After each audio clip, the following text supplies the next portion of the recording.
Seguimos aquí en La Brújula por Radio La Luna AM 1140 y creo que ya estamos comunicados con José Di Mauro. José, ¿estás allí en línea? Hola, sí, ¿qué tal, Mario? ¿Cómo estás? Muy bien. Bueno, para mí es un gusto poder realizar esta entrevista y lo primero que te quería preguntar es por la fiesta que ustedes hicieron la semana pasada, cuando se cumplieron 30 años de esta publicación, de este trabajo periodístico que ustedes llevan en el Congreso Nacional y que se llama El Parlamentario. ¿Por qué no nos contás un poquito cómo fue esa fiesta, quiénes participaron?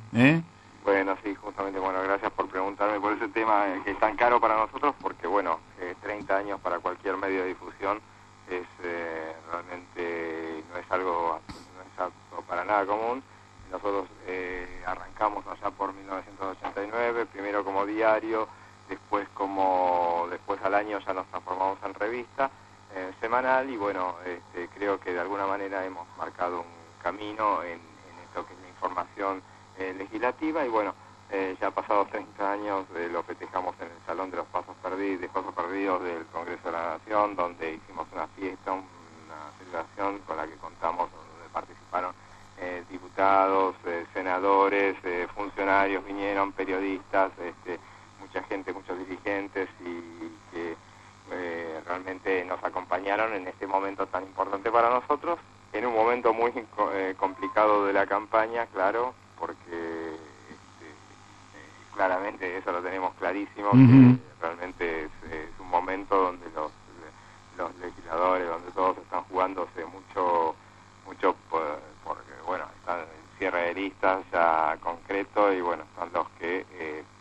van por la reelección y están todos en campaña en un congreso donde la actividad claramente ha mermado bastante, pero a pesar de eso tuvimos muchísima presencia de dirigencial que nos acompañó en ese momento. Senadores y diputados. Sí, realmente sí, hubo muchos realmente y lógicamente porque ellos saben lo que representa una publicación de estas características, que es muy especial porque vino a cumplir un rol que no existía, o sea, de la difusión de algo tan que ahora nosotros hemos hecho un aporte en cuanto a la transparencia mismo, de que aparte es la caja de resonancia de la República, claro. Nunca mejor una referencia como esa, realmente, porque todo lo que pasa se ve reflejado así y nosotros en estos 30 años hemos visto todo tipo de manifestaciones, o sea, realmente, yo recordaba episodios cuando algunos nos decían que vimos durante estos 30 años, realmente, o sea, prácticamente toda esta etapa democrática vimos pasar, claro. Porque de los 36 años hemos estado 30 nosotros y vimos el Diputrucho, vimos el momento donde se decide la reforma constitucional, vimos la crisis de 2001-2002, y siempre nosotros, y vimos ya en el presente, toda esta cuestión del aborto, la manera como se manifestó, y realmente, y siempre nosotros lo que tratamos de dar es valor a todas las voces, espacio a todas las voces, y alguna vez también, recuerdo que te hemos entrevistado también en el Salón Azul, sí, seguramente. Sí. José, si tuvieras que hacer para nuestra audiencia, para los que nos están escuchando, un balance del Congreso durante estos 30 años, ¿qué te da? ¿Positivo, negativo? ¿Qué balance haces de la acción del Congreso? Después te voy a hacer otras preguntas, pero no quiero realizarlas antes de que vos me hagas un pequeño balance sobre la actividad del Congreso en esta democracia, en esta república con división de poderes. ¿Qué es lo que me podés decir?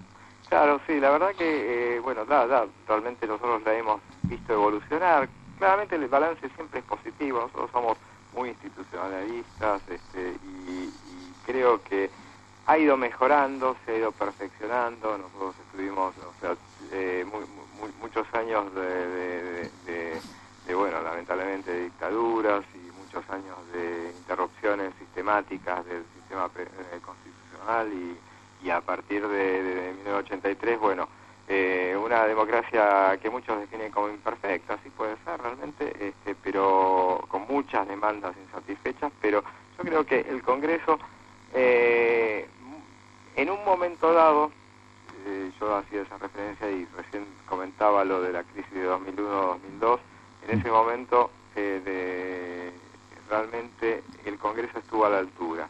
Así es. A la altura de mantener la institucionalidad. Recordemos que en esos días, esas noches tan realmente complicadas, inclusive hasta se llegó a ingresar al Congreso para quemar. Yo siempre recuerdo, hay una diputada que ya lleva 3 periodos en el Congreso y está buscando su 4º periodo, donde ella nos concedió, cuando inició su primera etapa en el Congreso, el primer reportaje, se lo dio a parlamentario, y ese día es la segunda, nos contaba, y estoy hablando de Victoria Donda, que era la segunda vez que entraba al Congreso y la primera vez había entrado para quemar un sillón, que había sido en 2001, en esos episodios tan complicados, y bueno, realmente el Congreso estuvo a la altura de mantener la institucionalidad. Uno se acuerda de esos 5 presidentes, esa semana de los 5 presidentes. Sí. Bueno, creo que en este momento en particular estamos viendo un Congreso bastante inactivo, pero estamos viendo una experiencia inédita en 100 años, que es la de un gobierno en minoría. Entonces, ¿qué era lo que nos faltaba? Nosotros hemos visto congresos donde con mayorías muy importantes y donde se transformó no solamente en la etapa del kirchnerismo, o sea, hubo momentos en el que el Congreso se suele denominar cuando pasan las leyes así sin mayor debate y donde la mayoría se imponen, donde se dice que el Congreso pasa a ser una escribanía. Sí. Bueno, es lo que vivimos hasta un tiempo durante la gestión kirchnerista. Hubo etapas que no, pero hubo etapas donde, claro, obviamente, cuando las mayorías se imponen es así, resulta así, o sea, es una cosa que hasta hay que aceptar que suceda. No es lo mejor, obviamente, pero es lo que sucede. Y en este momento donde tenemos un gobierno que está en minoría en ambas cámaras, que va a seguir siendo minoría si sigue en el poder, y el gobierno que asuma, en todo caso, si no es el de Cambiemos, va también, no va a tener mayoría absoluta, pero yo creo que en gran medida aumentó el debate, sobre todo creo que la labor del periodismo ha sido muy importante. Nosotros hemos reportado nuestro granito de arena. Yo decía en su momento que el episodio del Diputrucho es el que hacía referencia ya por principios de los 90, no se podría volver a registrar en la actualidad, porque estamos pendientes, el periodismo está pendiente de quiénes dan quórum, quiénes no dan quórum, o sea, inmediatamente después de iniciadas las sesiones tenemos el detalle de quiénes estuvieron, quiénes proporcionaron el quórum. Eso ya pasa a ser también noticias cuando se cae una sesión, o sea, realmente el tema de las sesiones que en general se desarrollan ya, no hay cuestiones, o sí sigue habiendo algunas, pero ya no es tan evidente las cuestiones que se resuelven entre gallos y medianoche. Yo creo que ha evolucionado para bien, y bueno, obviamente con muchísimas deudas, que bueno, con el persistir de la democracia se irán satisfaciendo, se irán respondiendo de manera positiva, espero. Correcto. Ahora, te hago una pregunta. ¿Vos no sentís que hay una suerte...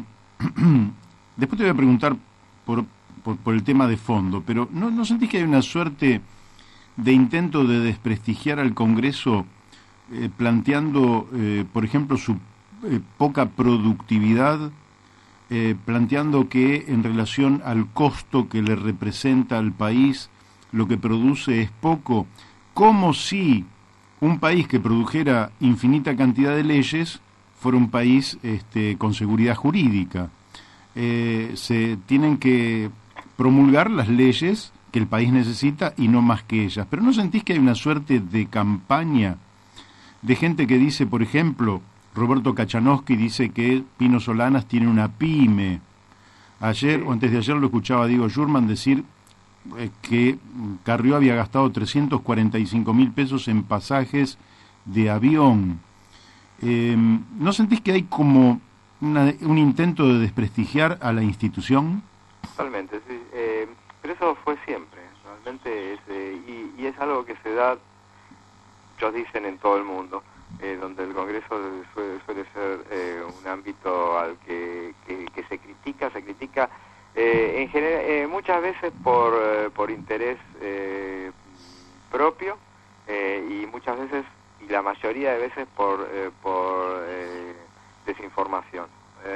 Realmente yo creo que hay que ir analizándolo cuestión por cuestión, pero ese tema de lo que le sale a la democracia del Congreso, bueno, lo que le sale a la democracia del Congreso se paga, por ejemplo, en episodios como el 2001-2002, el que hacía referencia, donde el Congreso fue el que mantuvo la cordura y mantuvo la institucionalidad y evitó que cayéramos en manos, evitó que sucediera lo que sucedía antiguamente. Realmente creo inclusive que, a pesar de que el bipartidismo o los partidos han sufrido las intemperancias de la democracia, lo que ha sucedido en todo este tiempo, evidentemente ha pasado que el Parlamento ha estado a la altura muchas veces, y se ha dado circunstancias en las que evidentemente se lo afecta al Congreso con referencias muy complicadas. O sea, por ejemplo, el tema de los pasajes. Y bueno, el mismo Congreso fue el que resolvió esa cuestión. O sea, la cuestión de los pasajes. Y los pasajes es una cuestión discutible en todo caso, pero bueno, tenemos una Cámara de Diputados con 257 diputados, con 72 senadores, y este es un país federal donde los representantes son de las provincias. Claro. Entonces, evidentemente, los representantes tienen que viajar. Yo me acuerdo, yo escribí un libro en el año 2003, después del que se vayan todos, donde hacía referencia, recordaba en ese entonces un conocido comunicador que decía en ese momento que por qué no se daban, por qué teníamos que mantener a los legisladores con los pasajes, pagarles los pasajes y toda esa cuestión, por qué, si eran legisladores, los del interior no vivían en Buenos Aires y cumplían su trabajo. Como si esto fuera una cuestión de una oficina donde vos te presentás y prestás servicios y después a las 6 de la tarde te vas a tu casa. Claro. O sea, no es así. O sea, los representantes del pueblo tienen que representan a sus provincias y tienen que mantener la cuestión de ir y volver a sus provincias para no perder la territorialidad. Claro. Eso es una cuestión. La cuestión de esas referencias que se hacían en su momento sobre, bueno, el uso de los pasajes. Y bueno, eso se está ahora resolviendo. Llegó un momento en el cual se utilizan los pasajes porque a veces se dijo, bueno, ¿qué hacemos con los pasajes si se le dan solamente a los del interior, se le dan a los porteños, a los bonaerenses, que es lo que se da? Bueno, está la cuestión del canje de pasajes. Está bien, ahora está absolutamente transparentado. Todo el mundo, si se sabe que se gastó, que por ejemplo Carrió gastó X cantidad, o sea, canjeó tantos pasajes, si se sabe eso es simplemente porque está absolutamente visible. Cualquier ciudadano entra a la página web de la Cámara de Diputados o del Senado y ahí verá hasta el personal que tiene cada legislador. Se tiene que tomar el trabajo de ingresar y tiene que entender de qué manera manejarse ahí adentro, pero está todo absolutamente transparentado. Cuando se habla de las pymes que manejan los legisladores, yo entiendo que hay un desmanejo en muchos casos, pero alguna vez lo explicaba, que decía, o sea, no es que en su mayoría el personal viene a la Cámara y lo usan o sea, la gente que cumple sus funciones en el Congreso son personal que le asigna las propias cámaras. Y cuando tiene la cantidad de asesores que tiene, bueno, uno tiene que analizar determinada cuestión. Más se da en el Senado que en diputados. Nosotros tenemos legisladores que tienen que votar sobre todos los temas, y que evidentemente no saben de todos los temas. Claramente no pueden saberlo de todos los temas, entonces necesitan asesores, que son los que después que son los que los asisten en esas circunstancias. Entonces eso es lo que se tiene que tener en cuenta. Bueno. Así es. ¿Y vos dirías que hay una cantidad de ñoquis allí también? También, sí, obviamente ha habido, hay, pero no, pero eso también se ha controlado en este momento. A partir del año pasado se dio el hecho de que, recordemos que hubo casos, el tema de la huella digital. Entonces, a partir de ahí, eso se eliminó bastante. El tema de los ñoquis yo creo que está bastante controlado a partir de esa disposición que se puso en ambas cámaras. Primero en diputados, siempre diputados es la que hace punta, y con el sistema de la huella digital eso se eliminó bastante, esa cuestión. Yo creo, imagino que en ese tipo de cuerpos puede haber mucha gente que no está todo el tiempo, pero bueno, claramente es algo que también se compuso. Te quiero hacer dos preguntas, pero por separado, referidas a personas, pero no para mirarlo desde el punto de vista personal o de un disvalor, sino para mirarlo más desde tu mirada, digamos, institucional, periodística. Uno de los casos por el que te quiero preguntar es por Cristina Fernández de Kirchner, que históricamente fue una parlamentaria, por decirlo de alguna manera. En un momento de la historia, allí por 2007, pasa al Ejecutivo, al Poder Ejecutivo, no en cualquier lugar, sino como presidenta, renueva como presidenta hasta el 2015, vuelve como senadora a la Cámara Alta en 2017 y probablemente, estoy hablando en términos de probabilidad, sea la bisagra entre el Poder Ejecutivo y el Poder Legislativo como vicepresidenta de la Nación. ¿Cómo estás viendo vos el papel de Cristina Fernández de Kirchner con el peso, lógicamente, político que tiene? Y bueno, ella es una persona que, bueno, habitó, yo creo que más del 70% de su carrera política la hizo en cuerpos legislativos. Ella después tuvo 8 años como en el Poder Ejecutivo y después 2 años fuera del Legislativo, que fueron sus únicos 2 años en los cuales estuvo fuera de uno de los 2 poderes que ella habitó, que fue entre 2015 y 2017. Y claramente si hay alguien que sabe cómo se manejan qué es lo que pasa en el legislativo, ahí tenemos la tenemos a ella, claramente. Por eso es que me parece que ella lo tuvo muy en cuenta, porque claramente así como lo hacía durante su paso por el poder, lo hizo ahora en esta renovación legislativa, donde armó las listas. Y yo decía, ella armó las listas para los dos casos, para si ganan o si pierden. Y nosotros vamos a tener, si es que ganan, un Congreso muy afín al cristinismo directamente, o sea, con legisladores muy fieles a ella, más allá del papel que le pueda asistir a Alberto Fernández, quien no hay ningún legislador que él haya puesto en las listas, y claramente él decía, bueno, el candidato presidencial no arma las listas. Bueno, en general los presidentes son los que toman parte en los armados. Sí, claro. Pero y si está en la oposición, si le toca estar en la oposición al kirchnerismo, vamos a tener un Congreso que va a ser mucho más adverso a lo que es el actual oficialismo que lo que fue durante estos 3 años y medio. Nosotros tuvimos durante los 2 primeros años, a pesar de que en 2017 el oficialismo actual se impuso y aumentó su caudal en el Senado y en la Cámara de Diputados, siguió siendo minoría y tuvo un Congreso mucho más adverso. Realmente donde la gente que llegó, bueno, llegaron legisladores con mucha experiencia de parte de la oposición y que le hicieron un pasaje. Estos 2 años fueron más duros para el oficialismo que los 2 primeros. Claro. Extrañamente, porque tenía más legisladores propios, pero se dio así. Yo creo que esta bisagra que se da y a la que se da referencias, me parece que Cristina se reservó la posibilidad de que, si está en el poder, manejar las dos cámaras.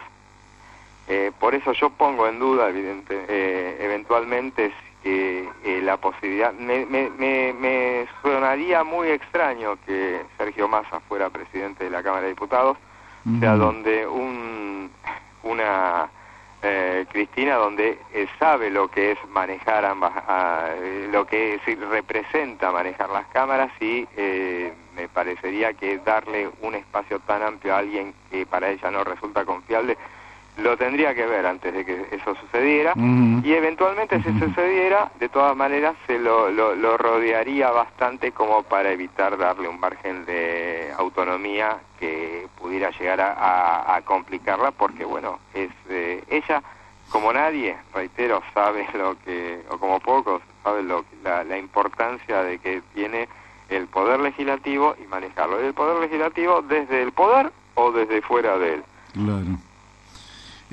Ahora te voy a hacer una pregunta análoga, te decía que eran dos más o menos parecidas, y que es sobre Miguel Ángel Pichetto. En el caso de él, lógicamente que es un hombre básicamente con formación en el Parlamento, con capacidad de negociación, con gobernadores, con senadores, diputados. ¿Cómo vos dirías que Macri lo elige como candidato a vice para justamente facilitar la acción legislativa? A mí me parece que sí. Me parece que alguna experiencia han tomado de estos años, no la suficiente tal vez, el oficialismo, porque hay actitudes que siguen sorprendiendo, que son, por ejemplo, la actitud adoptada con Emilio Monzó, claro, con todo su sector. Realmente es bastante inentendible lo que ha sucedido, que de todas maneras uno interpretaría que bueno, puede llegar a ser compensada. Yo creo que si en un eventual segundo mandato, Ritondo es la persona adecuada para reemplazar a Monzó, porque ya lo demostró en su paso por la legislatura porteña. Así donde es. y el macrismo, sobre todo en el PRO, son muy afectos a tener en cuenta la experiencia de la legislatura. Todos lo manejan en función de lo que ellos el pasaje que tuvieron, esos años que tuvieron sin ser mayoría, pero para aprobar todas las leyes, de una manera que me parece que también resulta errónea, porque evidentemente no es lo que es incomparable lo que era la legislatura y lo que eran las circunstancias con lo que se dio, con lo que es el Congreso de la Nación. Pero bueno, al margen de esa cuestión y yendo a la cuestión Pichetto, Pichetto fue el legislador, independientemente dejando de lado lo que yo lo decía antes de que Pichetto se pasara al oficialismo. O sea, Pichetto fue el legislador más importante para Cambiemos durante toda su gestión, manteniendo siempre su condición opositora, pero evitó, él siempre hace esa referencia, evitó hacer bloqueo. Y él utiliza mucho la palabra, evitó lo que se podía llegar a dar, porque evidentemente, y esto lo consulté yo con él personalmente, y él me decía, bueno, lo que pasa, él se lo comparaba con lo que pasaba con el kirchnerismo en la Cámara de Diputados, y decía, bueno, diputados se podían dar esos lujos porque de todas maneras el kirchnerismo podía hacer una oposición testimonial, porque de todas maneras el oficialismo se las arreglaba con el resto de la oposición para sacar las leyes. Pero en el Senado no, porque recordemos, cuando en los 2 primeros años el oficialismo tenía apenas 15 senadores sobre 72. Claro. Y teníamos un bloque justicialista de 39 senadores. O sea, si Pichetto que era el hombre que tenía la llave del Senado, si no actuaba de esa manera, realmente, bueno, no hubiera salido ninguna ley, el gobierno no hubiera podido gobernar. Entonces, bueno, así todo, no salieron las leyes tal cual venían del Ejecutivo. Todos estos años las leyes pasaron por el tamiz de la... Nosotros vivimos algo que realmente se vivió pocas veces, que era que las leyes se modificaran todo el tiempo y que aún se modificaran inclusive durante el paso, el momento en que llegaban al recinto. O sea, después en el debate en particular teníamos horas y horas de ir corrigiendo las leyes y bueno, realmente era una cuestión sumamente interesante y bueno, a la vez positiva porque bueno, es la democracia.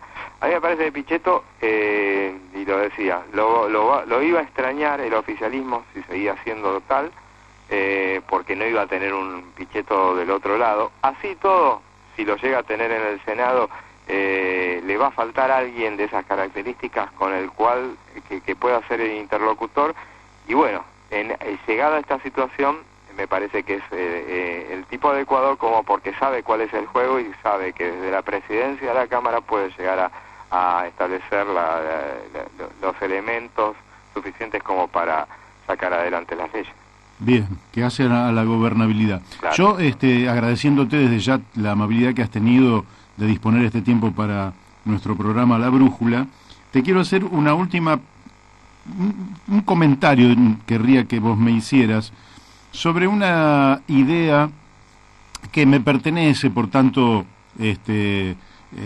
no la descalifiques de plano porque porque me pertenece, pero yo creo que lógicamente que siempre hay que ir a una democracia mejor, al perfeccionamiento de las instituciones, y yo tengo la impresión de que las dos cámaras no es la mejor forma que puede tener un Congreso o un Parlamento o un legislativo.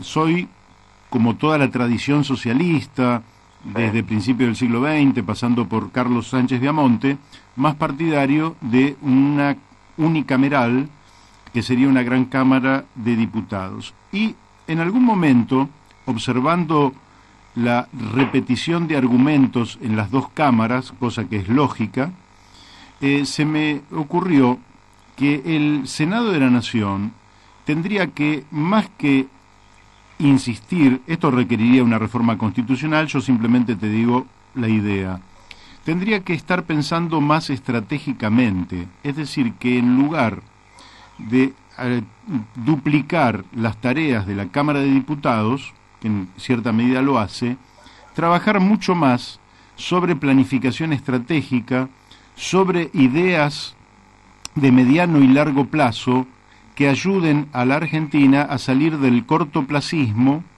de esta suerte de oportunismo que reina en este ordenamiento institucional, donde lo único que nos preocupa es lo que va a pasar en la próxima elección, que además son cada 2 años, y se me dio la idea de que toda la capacidad que tiene el Senado, más o menos con esta misma composición, debería orientarse más hacia lo estratégico, hacia el largo plazo, que hacia el cortísimo plazo y la tarea legislativa. Vos que conocés esto desde adentro, más allá de las formas que pueda tener esta idea, ¿considerás que esto es una buena idea o pensás que es una mala idea? Yo, de por sí, ya claramente yo nunca descalifico ningún tipo de idea, siempre y cuando sean aportes democráticos y que hacen a la institucionalidad, y bueno, obviamente eso necesitaría una reforma constitucional. A mí en particular no lo veo, pero tampoco veía, por ejemplo, yo lo comentaba, por ejemplo, con el tema, lo llevo a otro tema, a otra cuestión, el tema de la ley de cupo. Y ahora, por ejemplo, esto que se da, la paridad de género. A mí yo estoy absolutamente en contra, no me parece adecuado, me parece que hay que tener en cuenta la capacidad, no el género, y estoy seguro que sobre todo durante los primeros tiempos se va a llenar de gente bastante limitada y gente que está ahí porque necesitaban cumplir el cupo, y sobre todo se va a dar casos de gente muy capaz que queda fuera por la cuestión de que no, tenía que ser hombre y mujer, yo siempre sostenía, ¿por qué no mujer y mujer? O sea, claro. Me parece esta cuestión del... Pero de todas maneras, acepto porque dije, bueno, tampoco me convencía el cupo y creo que al final fue positivo. O sea que estoy abierto a los cambios. Me parece que en algunos lugares donde se hizo unicamerales, que ha sucedido fundamentalmente en las provincias, y no les ha ido mal, qué sé yo, Córdoba, no me parece que haya... Uno de todas maneras lo ve como una posibilidad más para cuerpos más reducidos. O sea, para un país es un poco complicado, pero de todas maneras me parece que también acá es una cuestión de que se ha mantenido, o sea, se ha dejado de lado un poco esa cuestión de que los senadores representan a las provincias y los diputados al pueblo y qué sé yo. A partir de la elección directa de los senadores, también eso quedó un poco relegado porque, claro, bueno, no es la legislatura la que los nombra. De todas maneras, a mí me parece mejor lo actual, me parece mejor que sean 3 los senadores. Me parece inclusive que los diputados tendrían que ser ampliarse esa cantidad, y para eso porque que representara un poco a la cantidad, que atendiera a la cuestión de la representatividad de las provincias. Bueno, también me parece que lamentablemente está esta cuestión de atender los reclamos, y bueno, sería muy mal visto y esas cuestiones, y que sería muy mal visto ampliar la cantidad de legisladores, a pesar de que la propia Constitución dice que tiene que haber, habilita esa posibilidad de atender esa cuestión. Y bueno, en la misma medida que aumenta la cantidad de habitantes, tiene que suceder esto, porque yo entiendo que hay distritos muy pequeños que tienen la misma representatividad que distritos más grandes, y que bueno, por ejemplo, pero que todos quedaron con la o sea, hay un mínimo que se atiende de 5 legisladores por provincia, las pequeñas, pero se equiparan pequeñas como Tierra del Fuego a otras más grandes. No recuerdo en este momento cuál puntualmente, pero bueno, qué sé yo, La Rioja por ahí tiene 5 también. Claro. Así que, y me parece que tiene un poco más de habitantes. Pero amén de esa cuestión, me parece que todo es interesante, todas las cuestiones que aporten a mejorar la calidad legislativa y todo eso, a mí me parece que merece ser atendido, merece un debate, y realmente y verificar a ver si se puede dar. No, la inmediatez posterga debates interesantes, y bueno, cuando vos decís eso, ¿qué pasa? Y bueno, tenés que reformar la Constitución. Uno se imagina de que está el interés, intereses determinados detrás de una posibilidad así, que bueno, ahí me meten la reelección y todas esas cuestiones. O sea, lamentablemente cuestiones puntuales tienen que quedar de lado por muchas veces por esos temores que no habilitan. Lo que yo creo que sí, que sería muy bueno realmente hacer una reforma constitucional para adecuar determinadas cuestiones, y una cosa de la que me parece que podríamos llegar a atender, eso que hacía referencia a vos, de elecciones cada 2 años. Sí. Bueno, ¿vos me estás escuchando bien? Sí, ahora sí. Bien, perfecto. Sí. Yo te voy a hacer la última pregunta porque pocas personas más indicadas que vos o tus compañeros para que me respondan.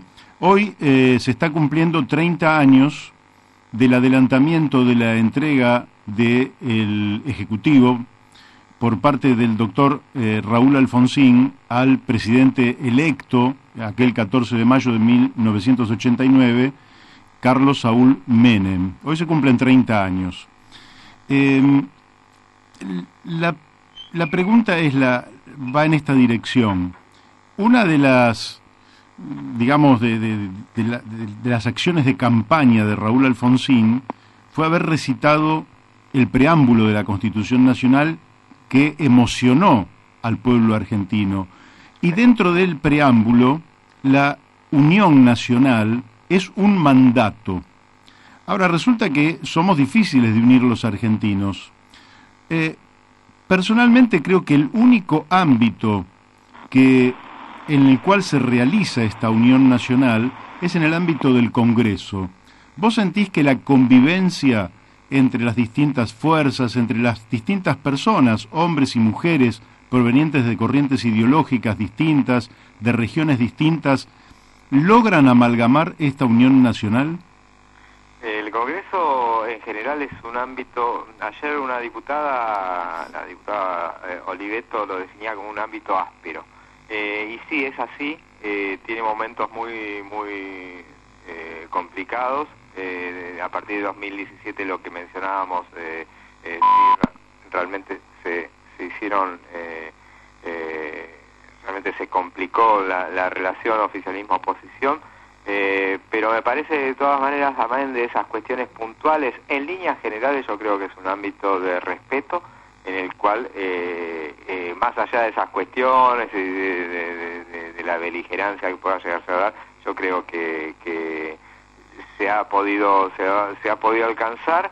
Me parece que esta grieta de la que muchos hablan conspira contra la posibilidad de eso, establecer ese ámbito de diálogo y consenso del que uno, aunque medio estabas mencionando, pero yo creo, a pesar de eso, que en un ámbito minoritario, como un gobierno en minoría como el que se ha dado en los últimos 2 años, ese ámbito de los consensos fueron los que nos sacaron adelante en cuanto a alcanzar las leyes. Después los resultados, los resultados de la democracia, pueden ser los resultados de la economía, de todas esas cuestiones, pueden llegar a uno a atender tener sus prevenciones, pero me parece que en líneas generales el Congreso es el ámbito y el Congreso estuvo a la altura. Bien, bueno, José, muchísimas gracias, te agradezco muchísimo, nos dejas un último mensaje realmente esperanzador y felicitaciones por haber mantenido al parlamentario como una publicación especializada en el Congreso Nacional y en la legislación bajo la cual vivimos todos los argentinos. Fue un gusto, Mario, y cuando quieras volvemos a charlar. Bueno, hasta siempre, vamos a volver a molestarte. Muchísimas gracias. Bueno, hemos hablado con José Di Mauro, uno de los directores del Parlamentario, una publicación que es la más calificada para hablar sobre el Congreso Nacional.